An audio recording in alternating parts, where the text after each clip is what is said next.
Hello, everyone, and welcome to this week's episode of the Disc Review Podcast. Today, we decided that we really wanted to kind of branch out and do some more things for you guys, and that's what we're going to do. We have lots of fun stuff planned for today. Yeah, this is a little more formal of a podcast. We've got a lot to talk about. First thing we want to look into is what's getting released right now. What came out this week? What have you been listening to that came off your release radar? Well, so there's a couple things here. The Somerset just released a new album. I don't know if you checked that out yet. I've listened to some of it. Yeah, I mean, it's not bad. I've never been huge into the Somerset, but they did have that one album that I know we both liked quite a few songs off of. And I kind of forgot they even existed until this popped up on my release radar. They broke up and got back together. This was their kind of reunion album. Yeah, their 2016 album I really like. I'm sure we're going to talk about it on Nostalgia Tour probably, and maybe even on the podcast. I've liked some of their stuff. They're a pretty good band. I was happy to see them back. I need to go through the whole thing, but I've liked the singles they dropped. I think that's all I've heard. Yeah, that's interesting. I didn't know they broke up, but I would love to talk about them in the future. Other than that, one of my favorite artists of all time, Trevor Daniel, released his first single in a year. So it was pretty big, and you know what? It was okay.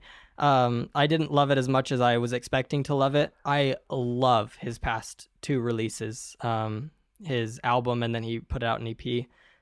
Trevor Daniel is absolutely killing it. In fact, one of his albums is in my top 10 favorite albums of all time. I love him that much. But yeah, he dropped a new song. I'm just glad that he's back and still doing stuff. But what about you? What's been on your release radar? This week was a little light. I didn't really have anything that I liked a lot. There was a Rural song. His name's kind of hard to pronounce. He just kind of pop guy. He had a good song this week, but mostly been listening to stuff from 2 weeks ago. We had a Charlie Puth song, Smells Like Me. Yeah. There was a Say We Can Fly song dropped. Another song off his new EP, right? Mm-hmm. And 1975 and Pierce the Veil both dropped singles for an upcoming record. So a lot of stuff. Wait, yeah, and even I think 2, maybe 3 weeks ago was a Laney song. Ton of great stuff from bands we like, but this week was not too much. We'll see what comes out on Friday. I know. Look out for those new releases. I mean, technically Thursday, depending on where you live. It's really getting pushed back these days. For me, Thursday night at like 10 p.m. is when things start coming out. Didn't Pierce the Veil drop their song on Thursday, so technically Wednesday? What's up with that? Yeah, I think it was actually. I forgot about that. Yeah, that dropped, and I liked it a lot. It was a banger. Very excited for what they got planned next. Yeah, I'm looking forward to some new records from 1975 and Pierce the Veil. I'm sure we'll be talking about those records when they come out. And Laney. I'm very excited for the new Laney record. Yeah, they're good at putting albums out on time, bro. They've had one in 2020, 2021. I don't know. Are we getting one in 2022? I guess we'll find out. Yeah, we'll see. I mean, they've already released one single, so how long can they drag it out for?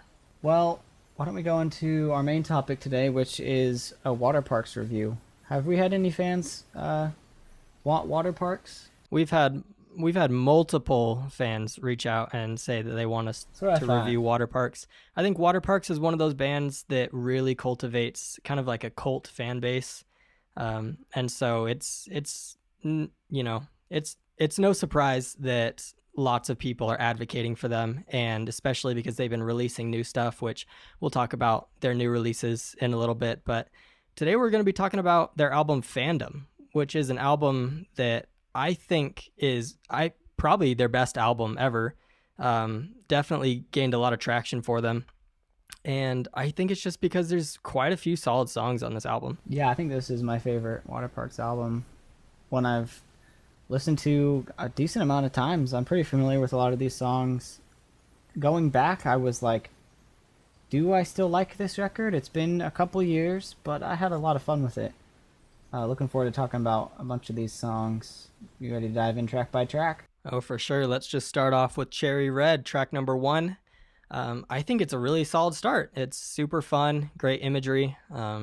They've got this whole fruit thing going on for them, with the cherry red, and they've got the orange in the album art. So, we can only hope for more fruit-themed songs here, but I really think this song is cool. Yeah, it's a minute and a half. It's the intro. It's pretty atmospheric for me. I like it.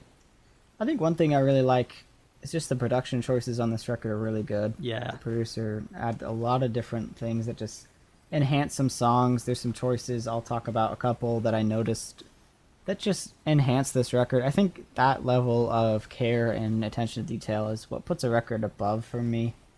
And I think it makes some of these songs stand out in places where they might not. So definitely a good start. Gives you a good taste of what's to come, which you get on that second track, which is Watch What Happens Next. A song I didn't listen to until I went back and listened to the entire record, and it grew on me a lot. It's got some fun lyrics. I love when they're just introspective about their thoughts about being a musician. I think he does it a couple times on this record, but this has just got some cool sections, kind of crazy guitar. There's an auto-tune section. I assume you like too. I thought was pretty fun.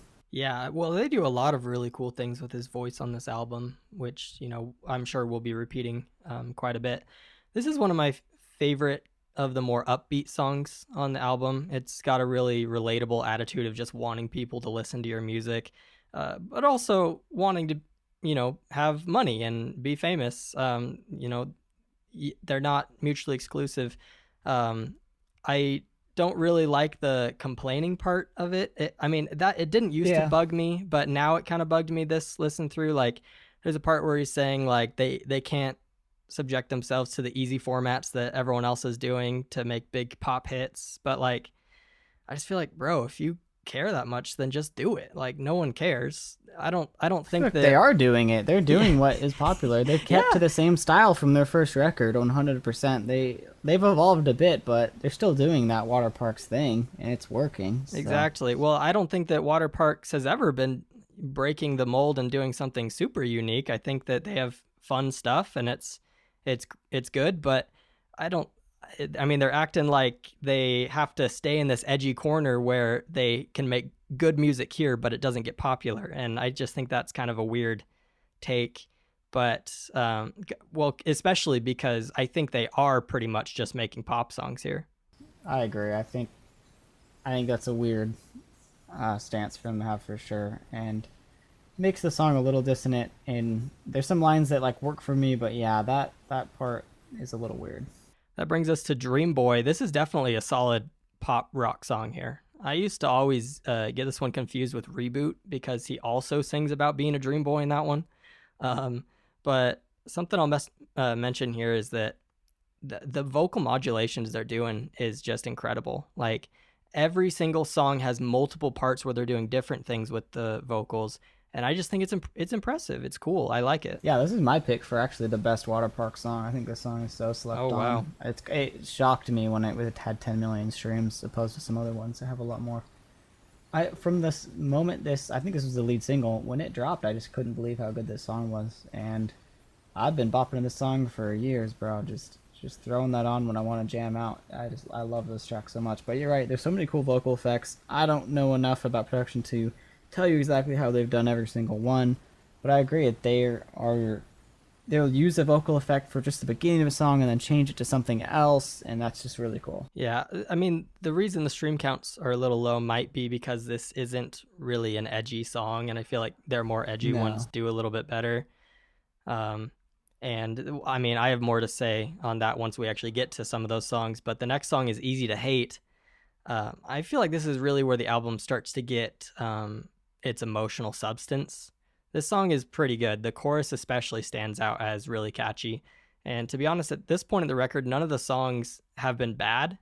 And I think they just really know how to write catchy hooks. Yeah, I like this one a lot. I think it's like might get kind of glossed over at this part of the record, but it's just super solid. It's a great little deep cut off this record that I agree brings a little bit of emotion. I think when they do get emotional and bring that, I like it a lot. He's good at delivering that. Yeah, and you know what? They go from putting out an album where pretty much everyone, one after another, is kind of a banger, to what they released after that, which is certifiably the most boring album I've ever heard. I'm tired of being Mr. Positive guy on this podcast here. I need to just come out and get this off my chest. Come out against Greatest Hits. I don't. Which has none of their greatest hits. Greatest Hits has no great hits. I don't get it. And you know what? And then they came back after that and put out Funeral Grey, which was really great. I like that song a lot.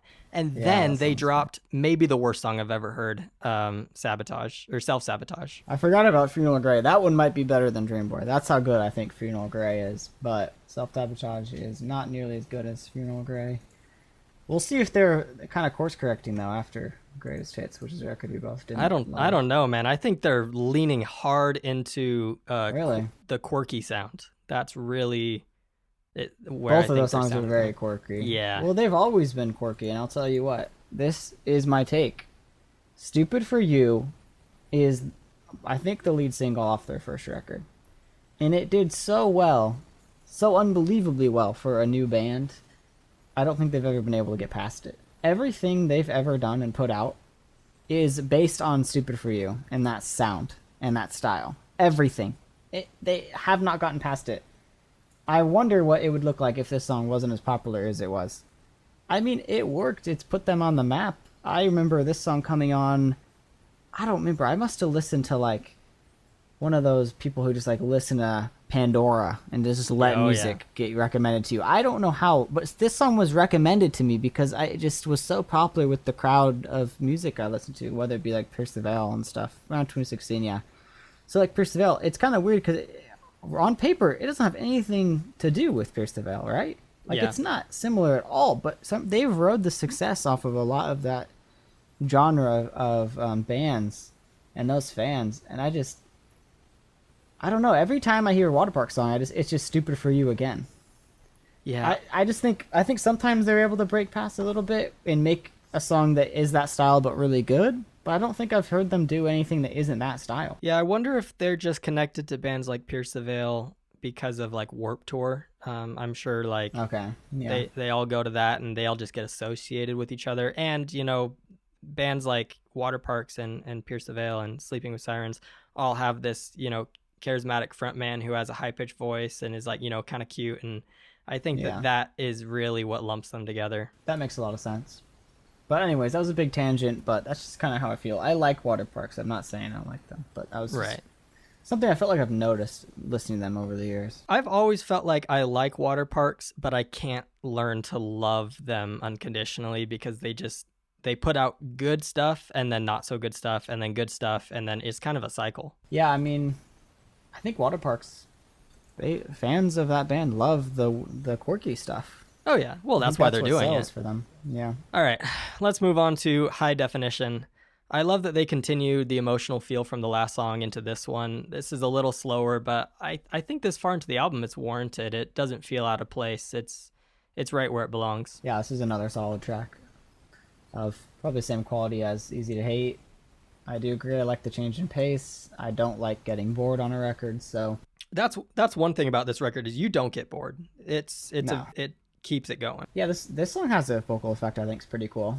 Hmm. At the beginning, they do some cool stuff with that, and the chorus is really catchy I think on this one. The next song is Telephone. This has got a strong piano opening, and it leads into one of the best choruses that this album has to offer, in my opinion. This one is just super catchy and fun to jam out to. What do you think? Yeah, this is very Waterparks though. This song. Yes. But it's good. I like it. I think this is one I'll usually keep on and jam out to. It has a cool little guitar solo. I'm assuming it's played on guitar. It's very modulated to the point of sounding like a synth, but I think that part's pretty cool. That leads us into Group Chat, and I'm kind of mad that Group Chat is even on the album. I mean, it's a 15 track record. This definitely didn't have to make the cut. I've gone on record many times saying that I love interlude songs, but this one just does nothing for me. It's not interesting. Well, it's not a song, Yeah, well, really. I mean, they're kind of singing something like a little, I don't know. It doesn't have any feeling to it. It seems to me like they recorded, mixed, and mastered this track in under 5 minutes. I have a lot of feelings about this. So, first of all, it has 3,000 streams, which Well, compared to wait. the next song, which is at 43 million, almost 44 million. To have 3,000 streams on a song right before that is absurd and says a lot about the way people listen to music now on Spotify. Because this kind of interlude, I like good interludes. This one isn't really a standout interlude. It's just a whatever. It's a little quirky thing about the band, and that can be fine. But it's just crazy to me, like, no one wants to listen to this, so much to the point that even on Spotify, people who are listening through a record, which I don't even know if people do anymore, like, very often, they're just skipping this thing. 3,000 streams? That's insane. That is the biggest disparity I've ever seen in my Yeah. entire life. Wow. I can't. How are people just liking all of the songs except that one and into their like songs playlist and just like, I mean, how do you get that's so low? Like, I listen to songs all the time that I necessarily don't love or think are just boring interludes, but I'm listening through the album, and maybe I'll skip it sometimes. Maybe sometimes I'm doing something on my computer, I'm not paying attention to what I'm listening to, and it just plays. Like Group Chat, I've probably listened to like 10 times because it just comes on when I'm driving, and I don't feel the energy to skip it. You're a huge percentage of this listeners pool, right? then. I mean, I'm one of the only people that ever hear it, bro. I don't. It's so weird. I went to high school with people who have more streams on their songs than that, and then to have the next one be 43 million, I'd love to do the math on that to see, just how many people are skipping it. Then I don't think it's even coming on. It's not even playing at all. Like I don't know. They're just avoiding it somehow. I guess people just have liked every song except that one. That makes a or lot they of sense. truly are skipping it that fast. I feel like it's only 15 seconds. How are you even noticing what song it's playing before it's just all the way done? That's why I'm so confused. It just has to like not even be available to be played for them. Because this song all the time it'll play before I even realize what I'm listening to. It's 14 seconds long. How is it that big of a deal to you that 44 million people are skipping it? Right? Yeah, well, I guess they don't care because Spotify doesn't give you royalties unless your song is over 30 seconds anyways, so they're chilling. But, I mean, let's just go straight into the next one, which has... actually, I was going to say it has the most streams on the record, but then I went down a little bit. Turbulent is next. This gives me early Set It Off vibes with the lyrics. It's really edgy. This is actually the first Waterparks song I ever heard. Really? It was like the same thing where like I finished an album and Spotify just like played me something relevant to that, and it played this song. I've always thought that the instrumental of this song is great, but the lyrics just kind of kill it for me now. Like when I first heard it, I thought it was good, but now the more I listen to it, I just can't get over the lyrics. But I feel like this is what the fans like. It's a bunch of young kids who have never had sex listening to a grown man sing about hating the girl he slept with. I mean, it's weird, and I want. Yeah.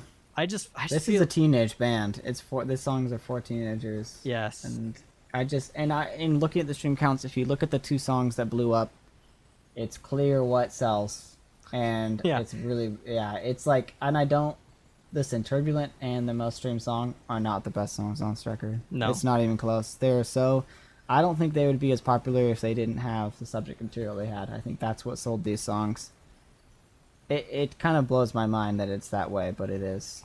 And to such a extreme degree. I mean, the stream counts on these are so much higher. So much higher.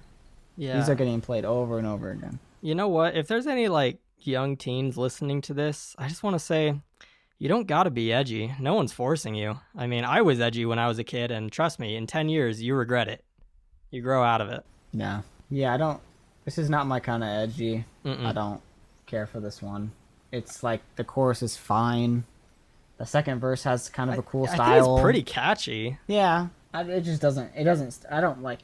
It's never in my head. I'm never singing that chorus. Sure, yeah. Like I am with Dream Boy, it could, like, pop in my head and get stuck in there. Not this, for me. Anyways, Never Bloom Again. A song I think you sent this song to me, or said, like, listen to the song, and that's how I listened to the rest of this record. Yeah, I think I remember that. And this is a good little acoustic change of pace. This is a good song. I like when they bring the emotion, and it's not edgy without, like, it's a reasonable amount of edgy with a point, and it just works better. Yeah, this is my favorite song on the album, without a doubt. It's got a great feel, and the lyrics are really good. I love the line, all the girls in Los Angeles look like you from a distance. I think that they really thrive in this acoustic guitar zone, and I wish they'd do more of it. I agree. Acoustic is always a good choice. If you have a record that's getting stale, throw on some acoustic stuff. It just works. But the next song is that song I was talking about with the most streams, almost 80 million streams. I think the title is why it has so many streams. Yeah, because it has the word sex in it. Yeah. It's, I mean, honestly though, listening to it, I think it's better than Turbulent. It is. It is. I think it's got some more interesting sections. It's got some decent lyrics sometimes. Not the chorus, but the verse. He talks about his experience with fame more, which is sometimes interesting. There's a passionate outro where he's kind of like, just want to have a little bit of, like, almost screaming. There's some little bit of screaming that I actually think works on this record. But I don't think it deserved as many streams as it got. Yeah, I mean, one thing I do like about this song, I feel like it has a pretty good like take care of yourself vibe. Yeah. It's just he sings about it in kind of a weird way, but I think it's okay. Like I don't skip this song. I think it's fine. No. It's just if I were to say which one should be the most popular, I would have picked several others before. Yeah, that's it. I don't hate this song. I listen to it. But you know what song I do love is War Crimes. This is such a good one. I love the line, God's favorite boy band, pray to be important. And of course, this song has the title of the album in it when he says, my death will be the fandom. And then right after that, he goes into this kind of screamy rant about telling someone not to do drugs. The best part. So, yeah. Yeah, it's pretty cool, I guess. Yeah, the screaming rant. Honestly, we were kind of hating on edginess, but I think the aggression and a little bit of screaming is the best part of this song. Well, you can be edgy and not hate women. I think that's the thing. Yeah, right. We're always just making sure they're not doing that. Some songs are always trying to slip that subliminal messaging in. Yeah, exactly. Want to catch it while it's there. Listen, yeah, and there's a panned vocal effect during the bridge and like final chorus that I think is really cool. Always the highlight of the track for me. Anyways, this song's underrated. Mm-hmm. Yeah, and I also think the next one is underrated, Reboot. I like this one a lot, actually. Yeah. The rap sections in the verse are way too fast for their own good, and I love that. It's definitely a bad boy song, and as your resident bad boy, I'm here for it. Yeah. I like when he has fun with some flow. Yeah. He's pretty decent at it. He's having some fun there. I also like when an album references other tracks. I feel like it makes you feel like you're listening to like a cohesive package more. He references Dream Boy. You said that earlier, but I think that's cool. This is another song that has a good outro. They always know how to end their songs, right? Yeah, that's true. They have song structure down. The next song is Worst. Another pretty good one here. This end section has a lot of really catchy hooks in it. All these songs kind of at the bottom here. More edgy lines as well. Miss Unfaithful, hitting bedboards and breaking bed springs. Yeah, so basically, Waterparks officially hates women, I guess. But she does, all she wanted was a white boy with a six-pack, which is the weirdest line. I think that's not too much to ask, in my opinion. I'm trying to become a white boy with a six-pack. It's a lot of work. I just wrote, this song is all right. Okay. That's it. I don't have a hot take on this song. I think it's fine. No, I do kind of like this one. The next track is Zone Out, kind of a little interlude song where they reprise Dream Boy. Here's what's shocking about this track. Why does it have 2 million streams? That's a good question. How come the other interlude has 3,000 and this one has 2 million? This song's only interesting because you've listened to the entire record and it's like, oh, we're bringing back this song and we're doing it a little bit different. Why would you listen to this? Why wouldn't you listen to Dream Boy? Why does this have 2 million streams? So this interlude is being added. In group chat, it's just to such an extreme degree. Spotify users are weird, man. It's just a few extra million. Like, I wouldn't listen to this song if I wasn't listening to the entire record. I would not listen to that. Why? Why wouldn't I just listen to the real version of that song? Yeah, I mean, you get what I mean? I really, really like when bands bring back lyrics from previous songs. I think that it's underrated and should be done more. It is. But when you're listening to entire record. No, I get it. But that can't be the case because people are skipping group chat and it has 3,000 streams. But this has 2 million. And that's fine. I'm saying, why aren't people skipping this? Why are people listening to Zone Out? Why does it have 2 million streams? And that brings us to the final track on the record here, which is I Felt Younger When I Met You. This is a banger of an ending track. The lyrics are really great, and it has one of the best choruses that they have on the whole record. I think that what really gives it a special place in my heart, though, is that pre-chorus. And, of course, the genius line, I said I loved you to death, so I must be dead. Yeah, I like this song a lot. It's a great closer. It has some great melodies, like you said, and some more cool vocal effects, which I know we've said a lot about this record. Just a fun little thing. They always have great outros. I said that earlier, but this one just has like a scream that instantly cuts out, and I think that's a cool touch, especially for that final track. Just kind of ends abruptly, but it works well. So now that we've talked about all these, how do you feel about Fandom as an album? Honestly, I liked it a lot. Going back, I had a great time listening to it. It is their best record. I'm sure we'll talk more about Waterparks, but in general, this is their gold standard, and I hope they keep putting out records of this quality. Yeah, and you know what? That's Matt's expert opinion because he worked at an actual water park for a while. Yeah, the tunes weren't quite as good, to be honest. Didn't they do that thing where they threw the doll down the slide and you had to like catch them? Yeah, when you're unprepared. And if you don't, you get in big trouble. Very scary. Yeah. I mean, I definitely agree with you. I had a great time listening to this album. And I do think it is their best, and I hope that they make something even better eventually. But for now, I think this is a really good album. All right, Waterparks fans. We'll have more album reviews coming out soon. Probably some more Waterparks. Stay tuned. All right. Thank you, guys. Bye.